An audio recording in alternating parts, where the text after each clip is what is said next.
जय श्री गणेश। श्री विष्णु और देवताओं से पराजित दधीचि द्वारा देवताओं को श्राप देना तथा राजा ध्रुव पर अनुग्रह करना। ब्रह्मा जी बोले, नारद भक्त वत्सल भगवान विष्णु राजा ध्रुव के हित साधन के लिए ब्राह्मण का रूप धारण कर दधीचि के आश्रम में गए और कपट रूप धारण करके जगत गुरु श्री हरि शिव भक्तों में श्रेष्ठ ब्रह्म ऋषि दधीचि को प्रणाम करके ध्रुव के कार्य की सिद्धि के लिए तत्पर हो उनसे कहने लगे। विष्णु बोले, हे दधीचि, शिव की आराधना में तत्पर रहने वाले हे प्रियश, हे अवयव, मैं आपसे एक वर मांगता हूँ, कृपा करके मुझे आप वर दीजिए। ब्रह्मा जी बोले, ध्रुव की कार्य सिद्धि चाहने वाले देव विष्णु के द्वारा याचित परम भक्त शिव भक्त दधीचि विष्णु से शीघ्र यह वचन कहने लगे।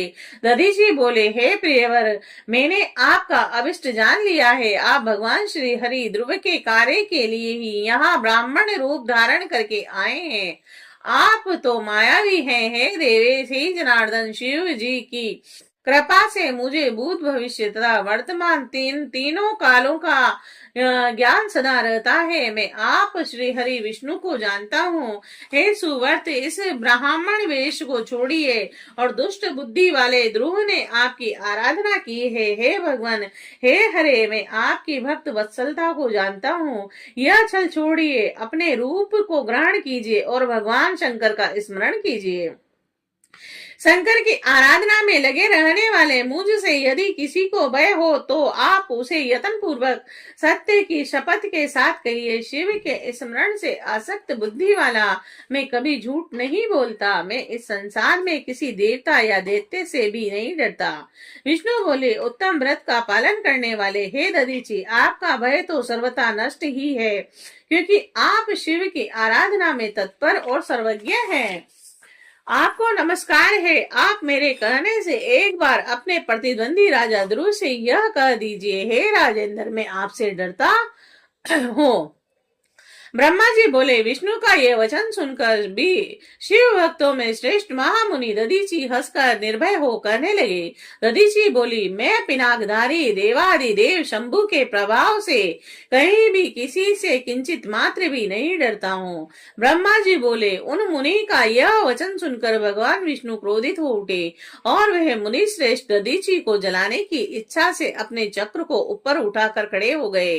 राजा ध्रुव के सामने ही ब्राह्मण पर चलाया जाने वाला उनका भयंकर चक्र शिवजी के प्रभाव से वहीं पर कुंठित हो गया और इस प्रकार उस चक्र को कुंठित हुआ देख कर दधीचि हंसते हुए सत्य एवं असत्य की अभिव्यक्ति के कारण भूत भगवान विष्णु से कहने लगे।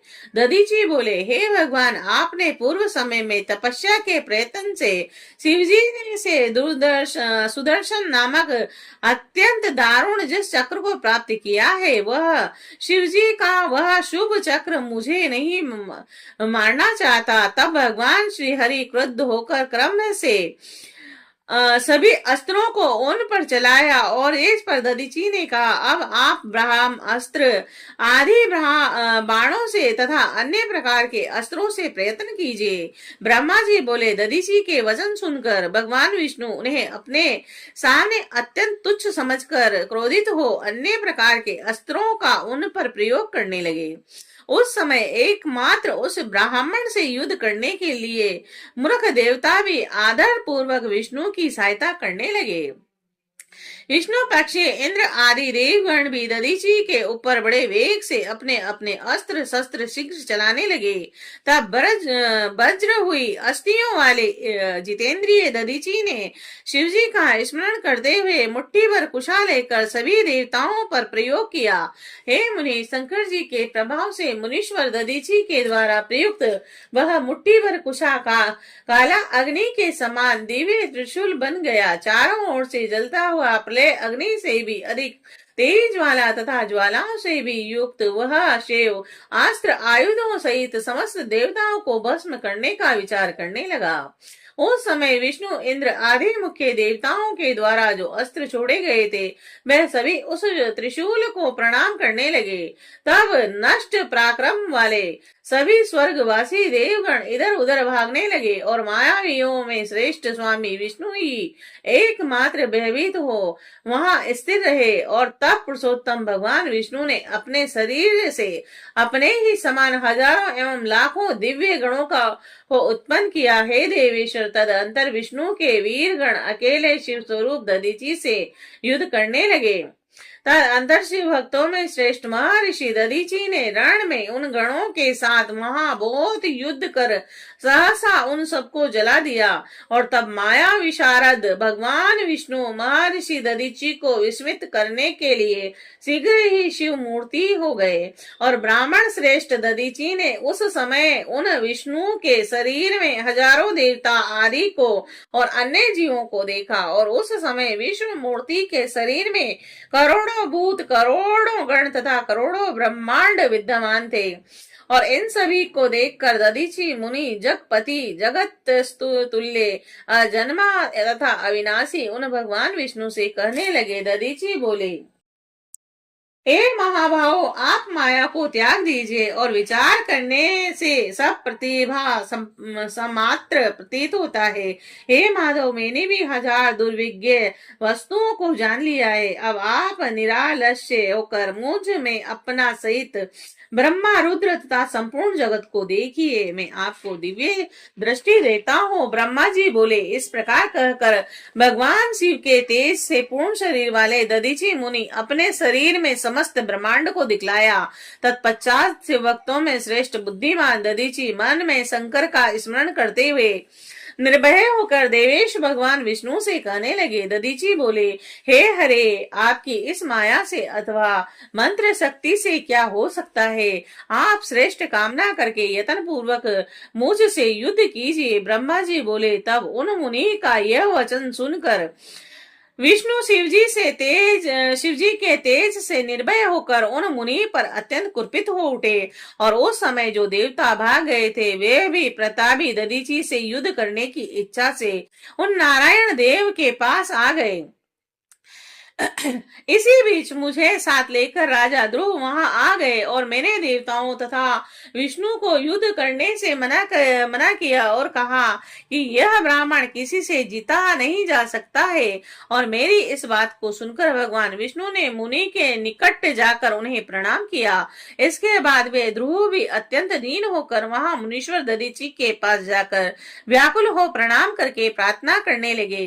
ध्रुव बोले, हे मुनि श्रेष्ठ, प्रसन्न होइए और हे शिव भक्त शिरोमणि प्रसन्न होइए।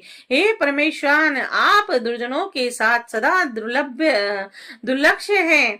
ब्रह्मा जी बोले, हे नारद, उन राजा ध्रुव की तथा देवताओं की यह बात सुनकर तपस्या निधि ब्राह्मण दधीचि ने उन पर अनुग्रह किया।